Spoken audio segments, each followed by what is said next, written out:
et on se rapproche de vous. Téléchargez gratuitement sur Google Play Store l'application Fraternité FM pour savourer, où que vous soyez dans le monde, les informations, la belle musique en temps réel et tout notre merveilleux programme. Fraternité, votre FM à Parakou, la radio de tous les jours.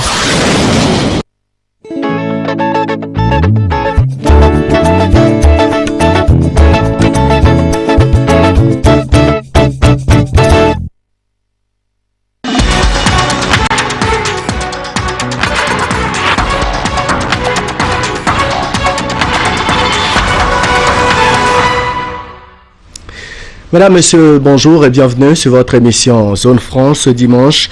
Zone Franche reçoit pour vous l'honorable Ake Natondé, député élu FCBE, président du CDS Finagnon, président du groupe parlementaire Bénin Uni et Solidaire, membre du bloc de la majorité parlementaire. Honorable, bonjour.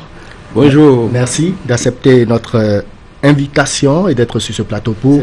C'est moi qui vous remercie de m'avoir invité. D'accord. Avec vous, nous allons décrypter l'actualité nationale, politique, les affaires et bien d'autres sujets importants qui concernent la vie de la nation. Zone Franche, nous sommes en direct sur Fraternité FM à Parakou, Kandi FM à Kandi, Solidarité FM à Djougou, puis Dialogue FM à Banikwara. Zone Franche, comme tous les dimanches, c'est avec vous, Nagui Balagbe. Bonjour.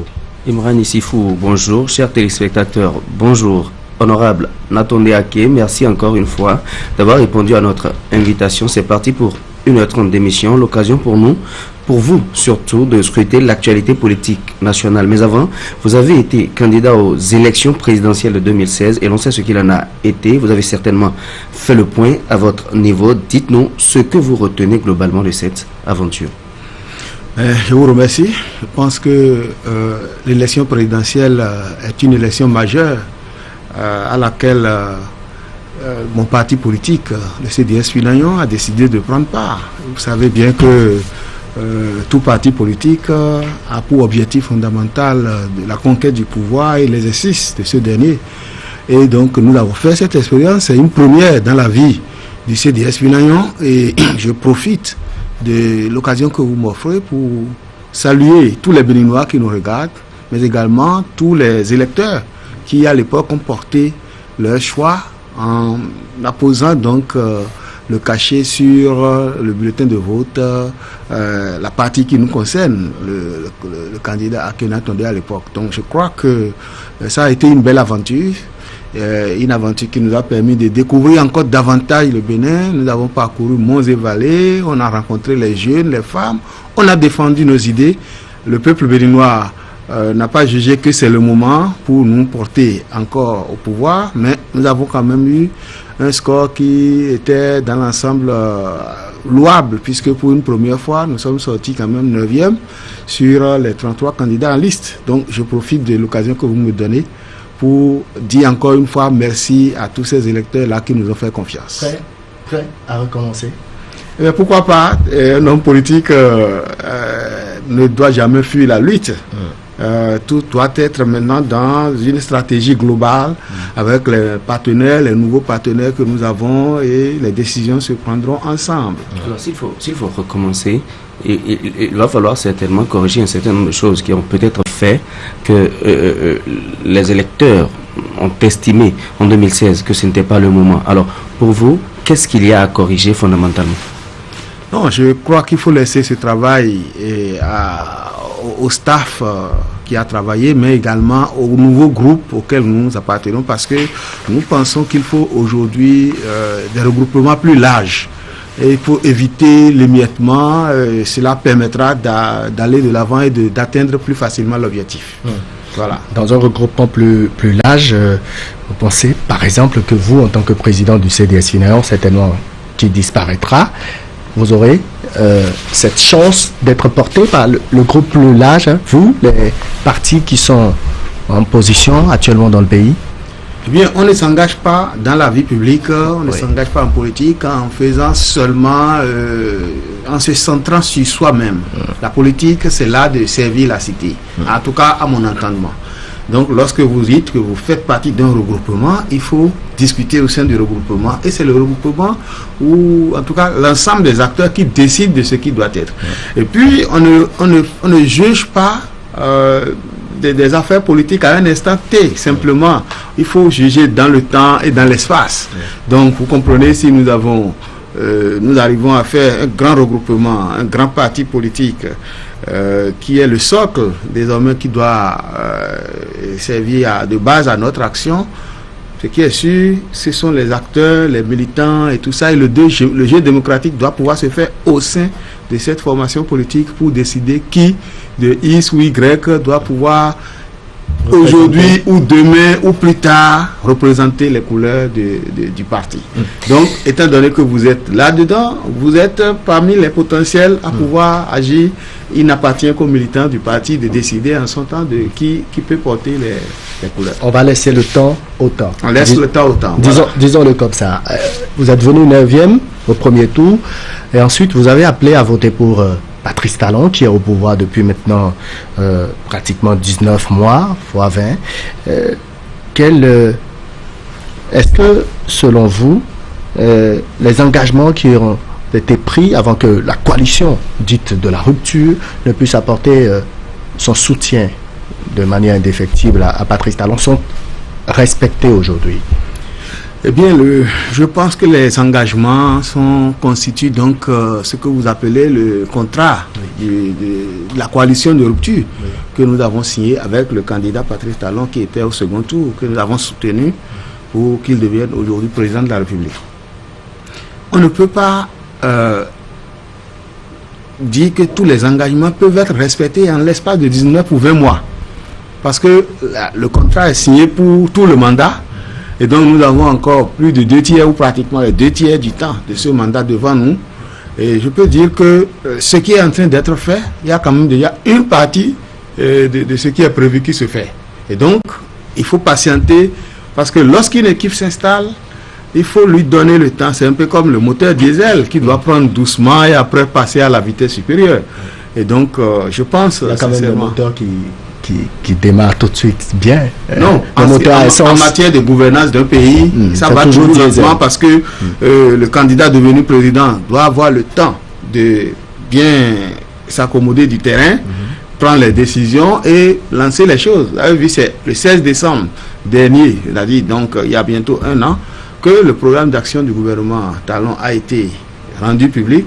Et le gouvernement sera jugé sur cette base par le peuple béninois. Alors, donc on ne peut pas dire qu'en 20 mois suffisent pour pouvoir tenir toutes les promesses. Alors que répondez-vous aux Béninois qui pensent que la coalition de la rupture n'a été que pour les élections au second tour et que juste après il en était rien. En fait, qu'en est-il désormais de la coalition de la rupture? Est-ce que quelque part il y a une coalition où les gens se retrouvent, on échange autour de la gouvernance, autour de la gestion du pouvoir, etc. Est-ce que la coalition existe en tant que bloc qui a porté Patrice Talon au pouvoir? Non, je pense que la vision qui sous-tend la coalition de la rupture n'a pas changé. C'est ce que vous savez déjà, ce qui est écrit dans le contrat. Et l'objectif de la création de ce contrat, c'est de porter le président, de l'accompagner dans la mise en œuvre des actions de son gouvernement, et le président également qui a pris un certain nombre d'engagements en matière de transparence dans la gestion des affaires publiques et tout, avec nous. Nous suivons de très près. Le seul regret qu'il peut y avoir dans ce sens-là, c'est peut-être le départ prématuré d'un certain nombre d'acteurs clés de la coalition qui aurait pu s'éviter. Parce que bon, moi je regrette quand même qu'au Bénin, on soit aussi prompte à se séparer. C'est dommage. Voilà. Est-ce que vous avez tenté quelque chose, puisque vous l'évoquez, est-ce que vous avez tenté quelque chose pour réparer ça? Vous qui êtes membre de la coalition, qu'il y ait brouille entre peut-être le chef de l'État et certains membres importants, influents de cette coalition, est-ce que vous, de votre position, vous aviez fait quelque chose, posé des actes pour qu'on n'en arrive pas là?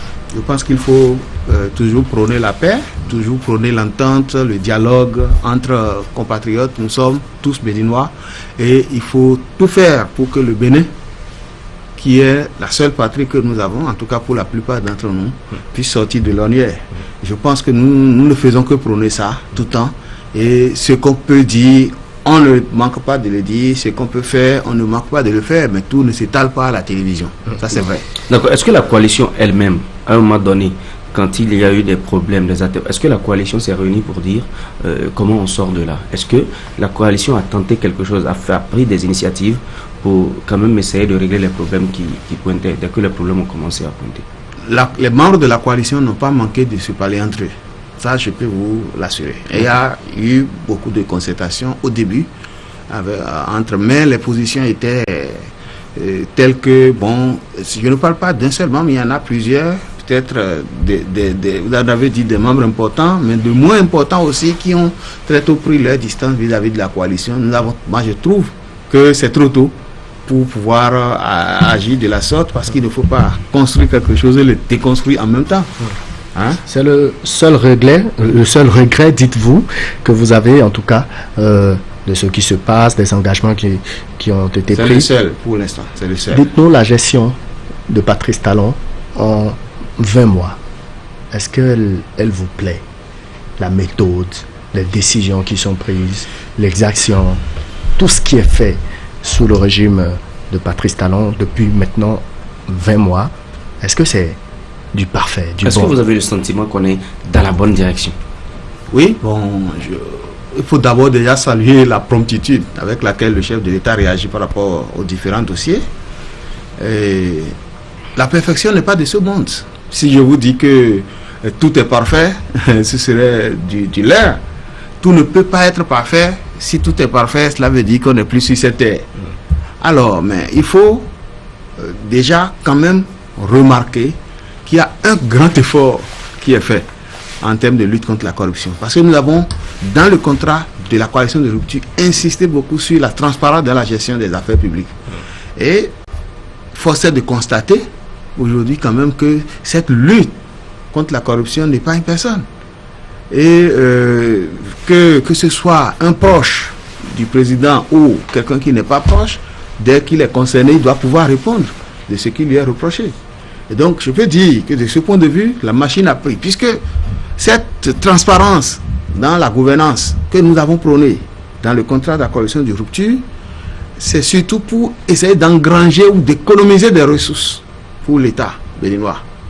Permettre d'épargner les ressources, protéger les fonds publics afin de pouvoir passer aux actions concrètes de développement. Le développement des infrastructures, aussi bien routières ou éducatives ou encore sanitaires et autres dont notre pays a besoin pour pouvoir améliorer la qualité de vie de ses citoyens et donc augmenter naturellement le produit intérieur brut, parce que des hommes sains, des hommes bien formés, des hommes en bonne santé sont des acteurs capables de produire de la richesse pour un pays. Et la richesse, c'est le PIB, le produit intérieur brut, et ce sont les hommes qui peuvent le produire, le produit intérieur brut. D'accord. Ce qui pourrait intéresser, c'est que vous nous dites, par exemple, selon vous, de quel côté ça a moins bien marché? Parce que vous dites, la perception n'est pas de ce monde. Il y a quand même des choses qui, de votre point de vue, vous avez parlé tantôt des efforts qui sont faits, mais en même temps, il y a des choses qui ne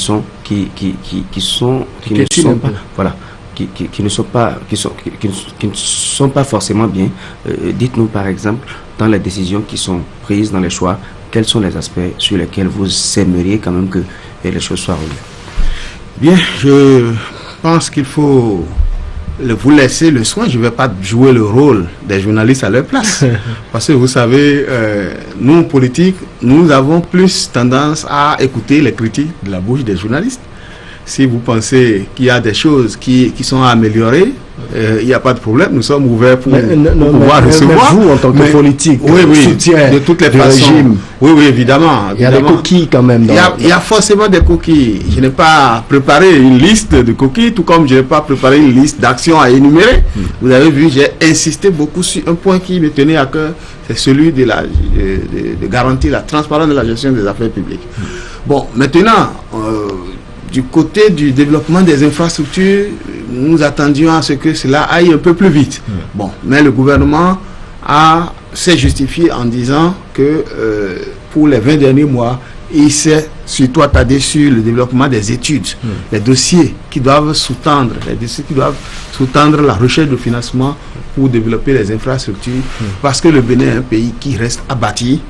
Et de ce point de vue, c'est important qu'on puisse vraiment passer à une vitesse supérieure dans le développement des infrastructures. Je crois que dans ce domaine, il reste à faire.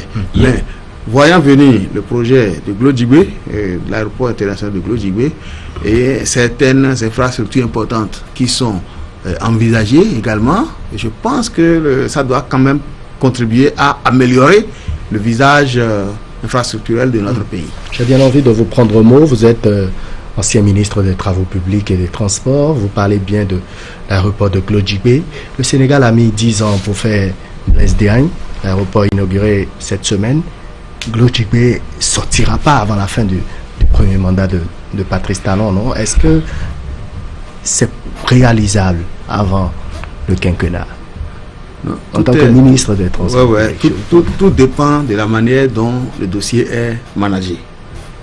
Je pense que l'aéroport de Glodjibé, vous avez bien fait de l'avoir rappelé. J'ai été ministre des Travaux publics et des Transports pendant 22 mois d'ailleurs à la tête de ce ministère. L'aéroport de Glodjibé est un gros projet. Un projet qui fera de notre pays un hub sous-régional et en matière d'aéroport en Afrique de l'Ouest. Mais ce n'est pas un projet à réaliser en même temps et à finaliser à 100% avant que cela ne puisse être utilisable, avant que l'infrastructure ne soit utilisable. C'est un projet à exécuter par phase. Donc, il y a différentes phases, dont la première déjà, dès qu'on est à la fin de la première phase, on peut déjà mettre l'aéroport en exploitation. Donc, je pense que avec les discussions qui sont menées avec Exim Bank de Chine, qui a donné son accord pour financer le projet, en 36 mois, on peut déjà faire aboutir la première phase du projet et permettre déjà aux aéronefs de commencer par exploiter cette plateforme aéroportuaire qui permettra forcément de changer le visage de notre pays, parce que l'infrastructure, une fois entrée en vigueur, va s'autofinancer également en produisant des ressources qui lui permettent de continuer avec les phases à venir. Donc je peux vous assurer que c'est quand on dit en 10 ans, non, on n'a pas besoin de 10 ans. Je pense sincèrement qu'en l'espace de 3 ans, on peut déjà finir si le projet démarrait aujourd'hui. Maintenant, la question est de savoir est-ce que le projet peut démarrer aujourd'hui. J'en doute, parce que ce que les gens ne comprennent pas souvent, et ils sont souvent impatients en termes des infrastructures, de construction des infrastructures. Une fois que le financement sera obtenu et signé, il faudrait ratifier cela au Parlement et faire toute la procédure du bailleur de fonds en termes de mise en vigueur du prêt. C'est-à-dire qu'une fois que les députés, nous, on se réunit pour valider le prêt, ce n'est pas encore fait puisque le contrat n'est pas encore arrivé. Il faudra que le gouvernement aille au rythme du bailleur de fonds. À ce niveau, la main qui donne est toujours dessus. Donc le bailleur de fonds vous impose son rythme et le gouvernement doit suivre ce rythme jusqu'au bout, jusqu'à ce qu'on dise, voilà, aujourd'hui, le prêt entre en vigueur. C'est la procédure que nous avons suivie concernant la route à Kassatou-Boycon. Les Béninois se sont beaucoup plaints parce qu'ils voyaient qu'il y avait la lenteur et tout, mais aujourd'hui, on a oublié les peines. Donc demain, on oubliera aussi les peines lorsque l'aéroport de Glodjibé sera en service. Alors, de toute façon, les populations attendent. Et vous, de votre expérience, pourriez-vous nous dire aujourd'hui, ne serait-ce que le démarrage, à quand peut-on espérer, par exemple, que ce projet puisse être, que ce projet puisse démarrer véritablement? Non, c'est difficile parce que je ne saurais vous dire que j'ai toutes les informations. Je ne suis pas à l'opérationnel, je ne suis pas à l'exécutif, je suis dans le pouvoir législatif. Quand bien même je suis membre du bloc de la majorité parlementaire, je ne suis pas supposé détenir de toutes les informations concernant l'étape à laquelle se trouve le dossier aujourd'hui. Si je savais cela, je pourrais vous faire une projection pour dire on peut raisonnablement attendre tel nombre de mois ou tel nombre d'années pour voir vraiment le projet prendre corps. Mais ce qui est sûr, si le financement est de Exim Bank de Chine, concessionnel et tout le reste, eh bien je pense que ce serait du pain béni pour notre pays. Et lorsque le financement est des Exim de Banque de Chine, ne vous attendez pas à recruter vous-même, ici au niveau national, l'entrepreneur qui va construire, ni ceux qui vont contrôler, ils vont s'en charger parce que c'est des prêts liés. Hein, lorsque les Exim Bank ou certaines banques étatiques comme elles accordent des prêts, ce n'est pas pour voir le marché échapper à leurs compatriotes. C'est ce que beaucoup de Béninois ne comprennent pas aussi. On verra bientôt des Chinois peut-être. Ça va être certainement une entreprise chinoise. Eh bien, le gouvernement a décidé de prendre comme assistant maître d'ouvrage Aéroport de Paris. Eh bien, donc pour pouvoir contrôler tant soit peu avec lui la réalisation du projet. Et je pense que ça va être quelque chose de formidable parce que les Chinois ils construisent de très beaux aéroports. Très beaux aéroports. Et en matière de décaissement, lorsque les conditions sont réunies, cela se passe comme vraiment lettre à la poste. C'est très simple pour les Chinois en matière de décaissement, lorsque les conditions sont réunies, bien sûr. En tout cas, on vous sent très bien à l'aise quand il s'agit de questions de travaux publics et d'infrastructures, de transport. En tout cas, vous y êtes bien avertis. On va continuer dans les actions du chef de l'État. En 20 mois, on a vu quand même Patrice Talon avec certaines sociétés dénoncer, déplorer la mauvaise gestion dans certaines sociétés et donc a décidé peut-être de mettre des agents à la maison, de fermer ces sociétés. Est-ce que pour vous, c'est une bonne chose, c'est une bonne méthode de travail, malgré les emplois qui sont perdus? Merci. Vous savez, je suis un enseignant, je suis formateur à la base et lorsqu'un emploi se perd, c'est normal que j'ai un pincement au cœur. Ça là, il n'y a rien à faire. Parce que ça, c'est des jeunes qui se retrouvent à la maison, c'est des pères de famille aussi qui n'arrivent pas à nourrir leur famille, mais dans le même temps, il faut voir que chaque gouvernement qui s'installe doit faire l'état des lieux et dégraisser ce qui peut l'être. Parce que le budget national est et nous avons des ressources internes limitées. Et si le budget, le trésor public doit continuer à financer des déficits des sociétés d'État, vraiment c'est très difficile. Parce que déjà, le Bénin ne mobilise que la moitié de ses besoins en réalité. Pour un budget de 2017 qui est de 2 000 milliards, la mobilisation des ressources au niveau national avoisine 1 000 milliards. Il faut donc absolument sauvegarder ce peu avant d'aller chercher le reste en financement extérieur. Et donc, si le gouvernement a jugé que certaines sociétés sont devenues totalement budgétivores et plombent les efforts de mobilisation de ressources, les services des impôts, des douanes, du trésor font des efforts pour faire rentrer des ressources, mais qui doivent rentrer dans des tonnes de Danaïdes, il est important de décider. Même dans le secteur privé, lorsqu'une entreprise atteint par exemple 3/4 du déficit de ses fonds propres, la décision c'est la liquidation. Peut-on gérer une société